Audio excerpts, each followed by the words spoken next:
You know that kind of tired that isn't physical?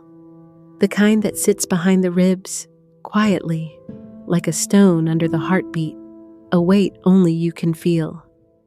It's not exhaustion from work or sleep or muscle. It's the exhaustion of being needed, constantly, of answering every message before your own mind has even formed a thought, of showing up for everyone, even when you are splitting open on the inside. You've lived in rooms where your silence wasn't peace. It was suspicion.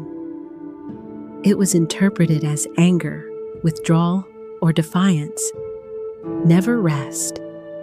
You've been in relationships where your usefulness was mistaken for love, and where your presence was valued only when it was convenient to someone else. You learned to give before being asked, to respond before breathing, to care for others, even when no one was caring for you. And slowly, over years, decades, or quietly woven days that all blurred together, you built an identity out of being reachable. Not because you wanted to, but because you thought you had to. But here is the paradox. The truth you've always known, but never dared to say out loud. The same availability that made you loved is now the very thing that makes you invisible. You are praised for being dependable, for being the one who always picks up, the one who answers at 2 a.m., solves emergencies, never says no. You became a resource, not a person. And I want to ask you something now.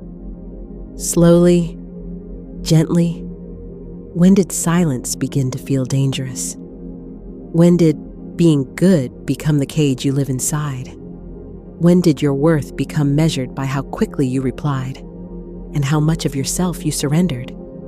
You aren't weak. You aren't cold. You aren't selfish for wanting space. You adapted. You learned survival through softness. You became fluent in self-sacrifice because it was the only language that kept you loved. But love built on access isn't love. It's dependency. And dependency, when stretched long enough, becomes invisibility. And quietly, deep in the marrow of your inner world, something has been whispering, I can't keep living like this. Because unavailability, real, conscious, intentional unavailability, is not abandonment. It is self-reclamation. It is the returning of your energy back into your own hands. And you don't have to slam doors to do it. You don't have to justify. You don't have to explain. You simply stop offering yourself so freely. And when you do, everything changes. People change. Reactions change. The world rearranges around your new boundaries. Because when you stop showing up on command, when you stop being endlessly accessible, the entire dynamic shifts. Let's go deeper, not emotionally, but psychologically, neurologically, behaviorally, because unavailability isn't random. It's not rebellion. It's not coldness. It is the end of a long, unseen evolution. It begins in childhood, in the unspoken lessons that taught you. Love comes when you serve. Safety comes when you're agreeable. Peace exists only when you don't inconvenience anyone. This is what psychologists call the fawning response. The trauma-based survival reflex where, instead of fighting or fleeing, you appease. You become what others need, even before they ask. You read tone better than you read books. You monitor moods with radar-like precision. You anticipate danger without conscious thought. This is nervous system overactivation. A childhood nervous system forced into adulthood, still scanning for threat. Your body learned to be alert, always, even when nothing was wrong. You became emotional electricity, always flowing outward, never back in. A light switch for other people's storm seasons. a generator for needs that were never yours to carry. And eventually you discover that it feels safer to be liked than to be real. Carl Jung called this the persona mask, the social skin you wear to be accepted, the version of you others applaud, even as it exhausts you. It's the smile that lies, the yes that hurts, the nod that agrees with things you don't believe in. You weren't just being kind, you were surviving. And here is where psychic energy comes in. Jung believed the mind runs on emotional fuel. Every reaction, every justification, every apology drains that fuel. Respond instantly to every call, every notification, every need that isn't yours, and you hemorrhage energy you never replenish. You become tired in a way sleep cannot cure. And here's the part most people never see.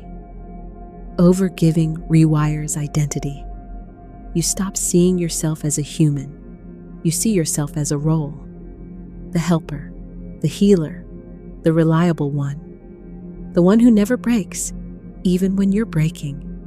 And when you stop performing that role, even gently, the projections collapse. People say, "You've changed. You're distant.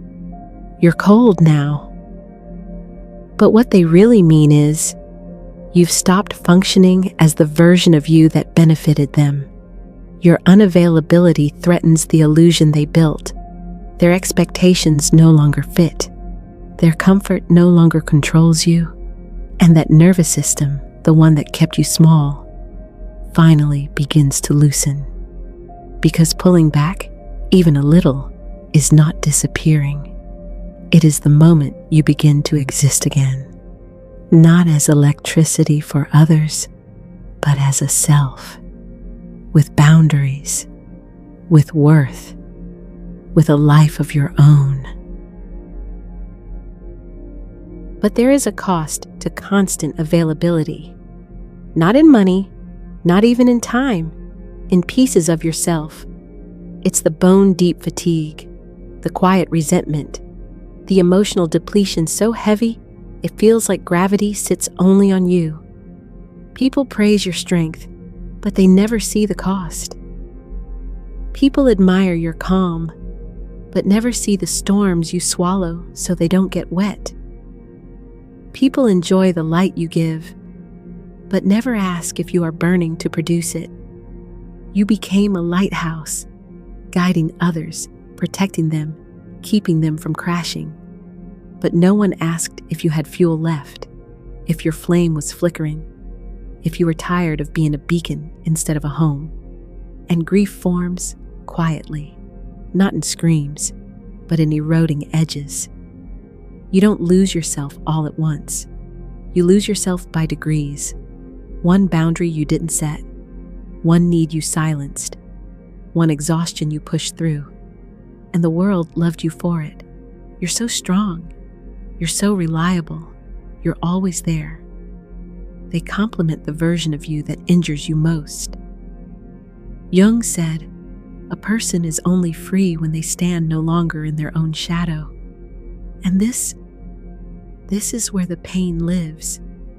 Because your shadow contains everything you abandoned, your rest, your softness, your right to say, not today.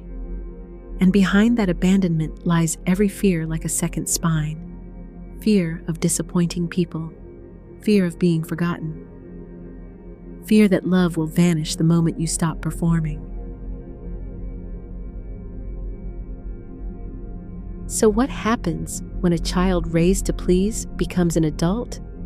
The pattern doesn't disappear, it evolves. It becomes personality, identity, reputation. But underneath, it is still survival. Adults like this don't speak their needs. They negotiate for them silently, hoping someone will notice without being asked. Adults like this don't rest. They earn rest. They justify rest. They apologize for rest as if rest must first be paid for like a debt. You might recognize yourself here. You might over-explain to soften the risk of disappointing someone. You might reply instantly, even when exhausted, because delay feels like you are abandoning them. You might feel guilty when resting, guilty saying no, guilty protecting your own peace. You might be drawn toward emotionally needy people, the draining, the chaotic, because caretaking feels familiar. Not safe, but familiar. You might struggle to receive love, not because you don't want it, but because receiving feels dangerous. Receiving feels like indebtedness. You might mistake chaos for connection, urgency for passion, hyperstimulation for love. You might call burnout strength, exhaustion work ethic, overcommitment purpose. You might feel replaceable, not because you are, but because you've never learned to witness your own presence. You might avoid boundaries, not because you can't set them, but because disappointing others feels like death. None of this is personality. It is strategy, an old survival script. And this is where the unlearning begins. Not by forcing yourself to change, not by shaming yourself, but by witnessing, by noticing, by catching the moment you shrink or rush or serve or apologize for existing. Instead of gaslighting yourself, "It's not that bad. I don't deserve to feel this," you begin to say, "This hurts. This drains me. This is killing my softness." Awareness turns reaction into choice, availability into boundary, need into sovereignty.